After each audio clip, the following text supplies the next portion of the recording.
question is, what should people wear for their yearbook portrait, and what should they do for that? I think the best thing to do is probably the most simple and probably a little bit boring. Truthfully, for girls, it's nothing exciting. I'm not going to tell you wear lime green and stripes. Okay, it's not happening. So really, for your yearbook picture, what we recommend is that you have just a simple black top.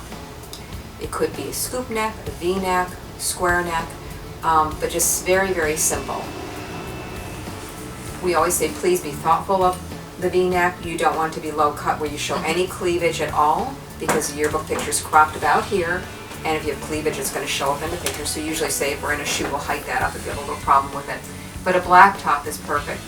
If you are going to bring something from home, I suggest that we have the arms covered. I think that that is probably a better look than having the arm exposed. What happens is when we're photographing is that you're turned a little bit this way or a little bit that way towards the camera. We never do just a mugshot, all right?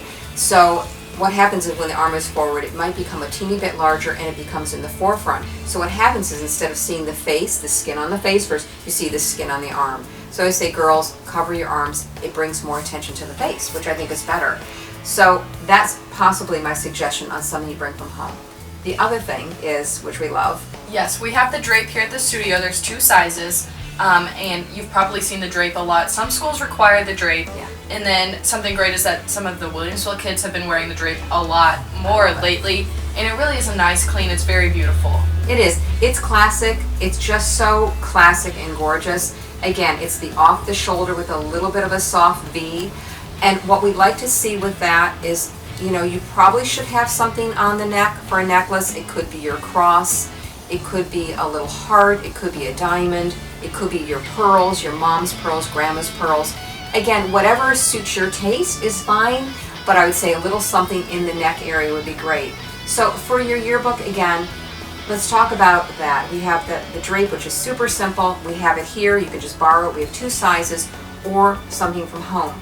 Little teeny tiny thoughts for some of the no's. We're talking about the do's. Let's talk about the don'ts now. Don'ts for yearbook. We're going to wear the black. I'm hopefully convincing everybody to wear the black, we hope.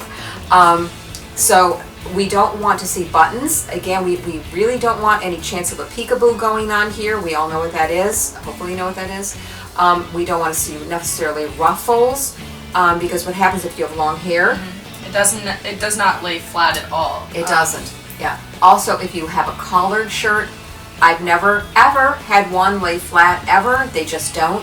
And I would avoid a turtleneck because it just gives you that no neck, there's the head. Right. So I would say not the turtleneck. So again, no ruffles, no collars. Just keep it simple and it'll be fine with the sleeve. So I think that's some great advice for your yearbook picture. Perfect.